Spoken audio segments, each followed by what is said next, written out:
बिस्मिल्लाहिर्रहमानिर्रहीम। अस्सलामुअलैकुम नाज़रीन कराम, नई वीडियो में आपको खुश आमदीद कहते हैं। इस वक्त सियासी हलचल जारी है। पाकिस्तान तहरीक इंसाफ की विकटें भी गिरने का आगाज़ हुआ है और जो तब्दीली की हवा चलती है, और ये हवा हर इंतखाबात से पहले चलती है, इस वक्त पाकिस्तान तहरीक इंसाफ की एक बड़ी विकेट गिराई गई है। ज़ाहिरी बात है कि इंतखाबात और इस सियासी माहौल में इस विकेट का गिरना बहुत अहमियत का हामिल है। इस पर भी बात करेंगे। जबकि हुकूमत ने हाथ खड़े कर दिए हैं और ताकतवर हलकों पर एक बहुत बड़ा सवालिया निशान और एक बहुत बड़ा इल्ज़ाम इस वक्त हुकूमत की जानिब से लगा दिया गया है। जबकि इसके साथ ही साथ तलाल चौधरी ने एक मरतबा फिर तंजीम साजी कर डाली है और शर्मनाक कामों की फहरिस्त में एक मरतबा फिर तलाल चौधरी ने अपना नाम लिखवाया है। कुछ और पॉलिटिकल हैपनिंग्स भी हैं जो आपके सामने रखनी है। सबसे पहले तो साकिब निसार के साहबजादे की जो एक ऑडियो लीक हुई, उस पर मरियम नवाज ने रद्द अमल दिया और उन्होंने कहा कि जिनके जजेस रिटायर होकर उनके ये हालात हैं, सोचें जब वो ताकत के नशे में अपनी कुर्सियों पर फिरौने वक्त बने बैठे थे तो अपने इख्तियारात का नाजायज़ इस्तेमाल कैसे कर रहे हैं। ये एक साबिक चीफ जस्टिस को कह रहे हैं। इन्होंने कहा कि नवाज शरीफ चुप हैं, मगर अल्लाह ताला की कुदरत उसके खिलाफ साजिश करने वाले साजिशियों का घनौना चेहरा और गठजोड़ हर रोज रुसवा हो रहा है। मरियम नवाज ने कहा कि इंसाफ की कुर्सी पर बैठकर रियासत की तकदीर के फैसले सासों, दामादों और बच्चों को इंटरटेन करने की खातिर या उनके माली मफादात की खातिर हो रहे हैं। यानी ये इनका इशारा मौजूदा चीफ जस्टिस की तरफ है। इन्होंने मजीद कहा कि दुनिया की तारीख में ऐसा घनौना अदालती मजाक आज तक किसी रियासत के साथ नहीं हुआ होगा। इमरान खान और उसको मुसल्लत करने वाले पाकिस्तान के मुजरिम हैं और करार वाकई सज़ा के मुस्तहिक हैं। रियासत इंसाफ की मुंतज़िर है। दूसरी जानिब पाकिस्तान मुस्लिम लीग नून के रहनुमा तलाल चौधरी, इन्होंने इस सारे मामले पर अपना रद्द अमल दिया। तलाल चौधरी इससे पहले तंजीम साजी के हवाले से बड़ी ख़ास शोहरत रखते हैं। प्रेस कॉन्फ्रेंस करते हुए उनका कहना था कि साकिब निसार इस मुल्क के लिए तबाही लेकर आए। इमरान खान को पाकिस्तान पर मुसल्लत करने वाले साकिब निसार हैं। उन्होंने कहा कि नवाज शरीफ की सज़ा आज भी बरकरार है और कितनी गवाहियाँ चाहिए। आप इस पर आंखें बंद करें तो तारीख आपको मुआफ़ नहीं करेगी। इन ऑडियोज़ वीडियोज़ पर नोटिस होना चाहिए। अब यहाँ तक तो ठीक था, यहाँ तक तो समझ आती है कि सियासी मुखालिफिन है, अपनी सियासत पर बात कर रहे हैं। लेकिन तलाल चौधरी ने अजीबो गरीब बातें की और इन्होंने नाजेबा अल्फाज इस्तेमाल किए और जो गालियाँ दी वो मैं यहाँ पर रिपीट नहीं करना चाहता। अब ये कहते हैं कि मैंने सिर्फ वो लफ्ज़ जो साकिब निसार के बेटे ने ऑडियो में 3 दफ़ा दोहराया, ARY की एडिटेड वीडियो देखने की बजाय असली वीडियो देखें, सच जानकर जियो। फिर ये तलाल चौधरी वजाहतें देते फिर रहे हैं। आपको पता है कि तलाल चौधरी का एक पूरा ट्रैक रिकॉर्ड है और वो इस तरह की बेहुदा हरकतें करने में काफ़ी मशहूर भी हैं। दूसरी जानिब नाजरीन कराम, आपको पता है कि परवेज़ इलाही की रिहाइश गाह पर जो परसों तमाशा लगा और जिस तरह से दरवाजे तोड़े गए और जो कुछ किया गया वो एक बड़ा सवालिया निशान था। उसके बाद बहुत से ऐसे सहाफ़ी जो इस्टेब्लिशमेंट के ताकतवर हलकों के या फिर इस PDM की हुकूमत के या फिर मरियम नवाज ग्रुप के टाउट हैं, उन्होंने नैरेटिव बनाना शुरू किया कि अब तो इमरान खान को मुज़ाकरात बंद कर देने चाहिए, मुज़ाकरात ख़त्म कर देने चाहिए।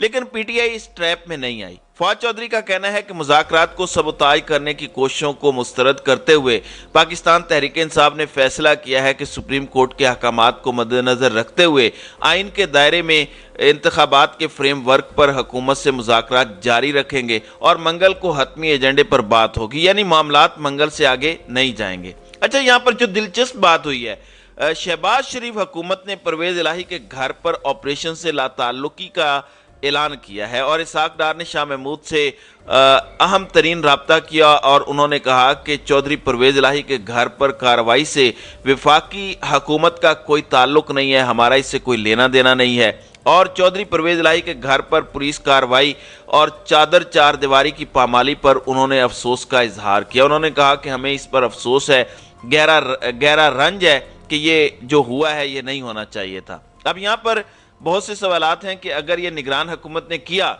निगरान हुकूमत का तो ये मैंडेट होता ही नहीं है, फिर उसने ये किसके कहने पर किया? वफाकी हुकूमत अगर उसकी टेक नहीं थी तो कौन इतना ताकतवर है, कौन असल हुकूमत कर रहा है, किसकी इमा पर यह सब हुआ? زرداری صاحب محسن نقوی کو اپنا بغل بچہ کہتے ہیں، جو پنجاب کے نگران وزیر اعلیٰ ہیں، اور انہوں نے جو نئی مثالیں قائم کی ہیں، اب یہ خبر بھی آ رہی ہے کہ پرویز الہی کے لاہور والے گھر میں بھی کوئی کارروائی کی تیاری ہے، کیونکہ انہوں نے مذاکرات کو سبوتاج کرنا ہے اور پاکستان تحریک انصاف ان کے اشتعال دلانے کی کوشش کے باوجود اشتعال میں نہیں آ رہی۔ یہ سوال اپنی جگہ کھڑا ہے، کیونکہ حکومت کہہ رہی ہے کہ یہ ہم نے نہیں کیا۔ اگر انہوں نے نہیں کیا تو پھر کنہوں نے کیا ہے؟ نامعلوم افراد ہیں، وہ کون ہیں؟ ان کا پتہ ہونا چاہیے۔ ناظرین اکرام، اب پاکستان میں جب آرٹیفیشلی ہواؤں کا رخ بدلا گیا، مطلب ایک تو ہواؤں کا رخ عوام بدلتی ہے، جس طرح سے عمران خان کے معاملے میں ہوا، جس طرح سے آج بھی سہیل وڑیچ اور دیگر ساتھی اس چیز کا اعتراف کرتے ہیں کہ عمران خان کے پاس مقبولیت ہے لیکن قبولیت نہیں۔ اچھا، یہ جو قبولیت والے ہیں، جو قبولیت کا شرف بخشتے ہیں، ان کو پچھلے ایک سال سے پے در پے ناکامیاں ہوئی ہیں۔ اب انہوں نے آرٹیفیشلی ہواؤں کا رخ تبدیل کرنے کی کوشش کی ہے۔ ساؤتھ پنجاب میں ایک گیم ڈالی جا رہی ہے، کچھ لوگوں کو توڑا جا رہا ہے، کیونکہ پھر حکومت سازی کے اندر ان لوگوں سے ایک بڑا کردار ادا کروایا جائے گا۔ اب راجن پور میں ٹکٹ ہولڈر ہیں فاروق لغاری، انہوں نے ٹویٹ کیا ہے کہ پی پی 294 سردار نصر اللہ خان ترین نے پاکستان مسلم لیگ نون میں شمولیت اختیار کر لی ہے۔ سابق وفاقی وزیر سردار اویس خان لغاری، سردار پرویز اقبال خان امیدوار 193، سردار عمار اویس خان لغاری کی موجودگی میں ساتھیوں سمیت انہوں نے پاکستان مسلم لیگ نون میں شمولیت اختیار کر لی۔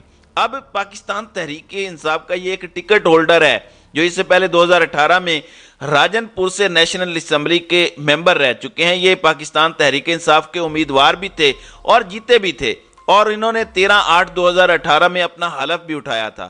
تو آپ یہاں سے اندازہ کر لیں کہ یہ پاکستان تحریک انصاف کے ticket holder of provisional assembly ہیں، انہیں اپنی سائٹ پر یہ لے آئے ہیں۔ بلا شبہ میں سمجھتا ہوں کہ اس طرح کے موسم میں جب اتنا بڑا پولیٹیکل رسک ہوتا ہے کہ آپ پی ٹی آئی کی ملی ہوئی ٹکٹ، اس وقت سچویشن یہ بنی ہوئی ہے، لوگ کہتے ہیں کہ پی ٹی آئی کی ٹکٹ ہمیں ملے تو ہم نے الیکشن لڑنا ہے ورنہ پیسے ضائع ہوں گے، کیونکہ اس دفعہ پی ٹی آئی کی ٹکٹ نہیں ہے۔ عمران خان نے جسے ٹکٹ دی ہے 99% چانسز ہیں کہ عمران خان نے اس شخص کو سیٹ دے دی ہے۔ اب پاکستان تحریک انصاف کی اس وکٹ کا گرنا ظاہر ہے اس جانب اشارہ ہے کہ عوام کی امنگوں کے برعکس اس وقت بہت سے لوگ ہیں جو اس وقت پولیٹیکل انجینئرنگ کر رہے ہیں، جو ہر ممکن اور آخری کوشش کر رہے ہیں، اور اس وقت جو کوشش چل رہی ہے یہ واقعی آخری کوشش ہے، اور اس کے بعد مزید کوششیں نہیں ہوں گی، کیونکہ عوام نے اگر اس کو ناکام بنا دیا تو دوبارہ ان میں اتنی سخت نہیں ہوگی کہ یہ دوبارہ کر پائیں۔ ان کی اتھارٹی اس وقت چیلنج ہو چکی ہے اور یہ برے طریقے سے ایکسپوز ہو رہے ہیں۔ تو ناظرین اکرام، آپ کی اس ویڈیو کے حوالے سے کیا رائے ہے؟ اب اپنی رائے کا اظہار کامنٹ سیکشن میں ضرور کیجیے گا۔